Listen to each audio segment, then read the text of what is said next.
što nebo spušta zemlji, a čovjek je ljubav što zemlju podiže nebu. A sada pozivam načelnika za društvene djelatnosti, gospodina Davora Glišića, da nas u ime gradonačelnika, pokrovitelja i domaćina večerašnje promocije, gospodina Zorana Adžića, pozdravi i da nam se obrati. Generacije. Gradonačelnik, gospodin Zoran Adžić i ova gradska uprava podržala je sa zadovoljstvom ovu manifestaciju, čija je glavna tematika Republika Srpska, rađanje Republike Srpske, i naša obaveza i dužnost je da sa dubokim pijetetom se sjećamo svi naših heroja koji su dali život u temelje Republike Srpske.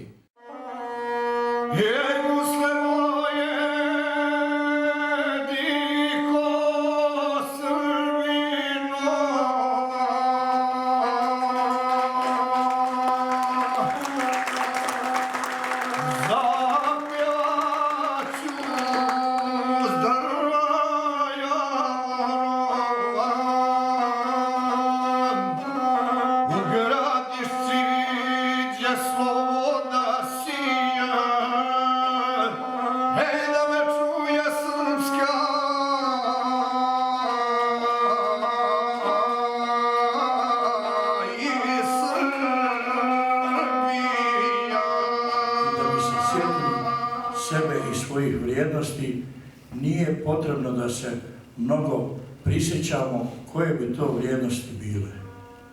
Postoje dvije institucije koje srpski narod ima od samoga početka. To su njegove gusle i njegova spasonosna crkva.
za slavu, nama na zdravlje i veselje, a pokojnicima našim na duševno spasenje ako Bog da.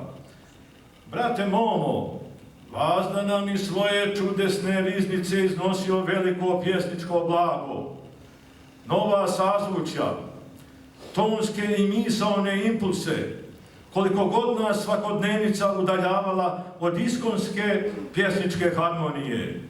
Svagda tvoja poezija čuvala predačko predanje i starinsku ambiciju da budemo na okupu kao narod.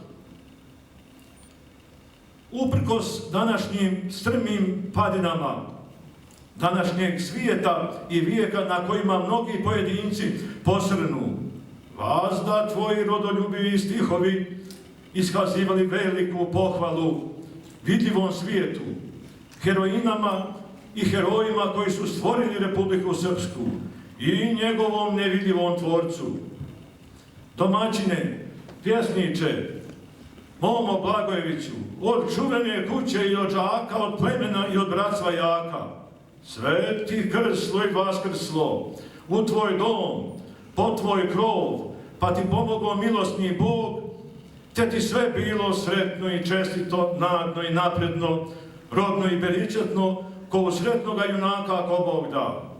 Zdravo bili, brate domaćine Momo, braćo i sestre, dame i gospodo, a uzdalju veseli, da nam pomogne svevišnji Bog i presveta Bogorodica. Naše vođe i vojskovođe koji krade 20. vijeka u Velikoj tami na vjetrometini pod prijetnjom velikih lažnih i velikih sila koje su imali loše namjere prema srpskom narodu i prema uništenju.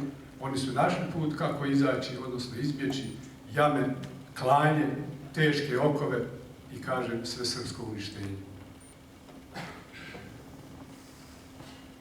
Epska pjesma, gusle i epska pjesma su reprezent kulturne baštine našeg naroda i dio duhovnog identiteta, srpske istorije, jezika, kulture, tradicije, morala.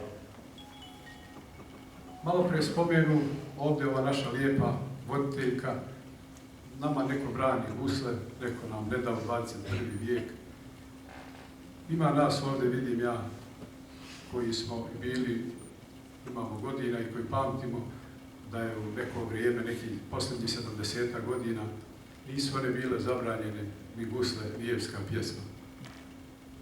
Mada ih je neko na vrlo vješt, bolje reći pokvaren način, ipak stavio po strani.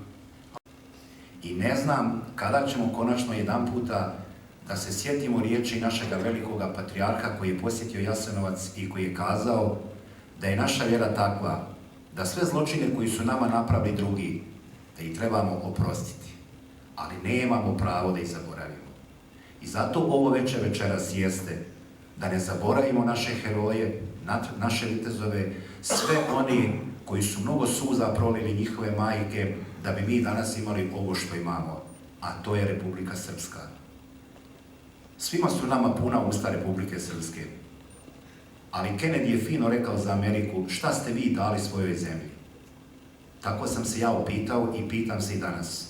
Svako od nas pojedinačno, koliko smo dali za tu Republiku Srpsku da bi imali pravo da nešto od nje tražimo. Hvala vam još jedanputa što ste došli ovdje i pozivam i ostale da se...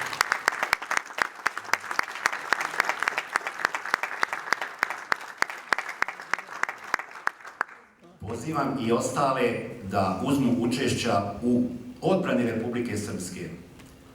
Nećemo nikad više Republiku Srpsku da branimo oružjem, sad ćemo je braniti olovkom i znanjem. Živi, zdravi bili!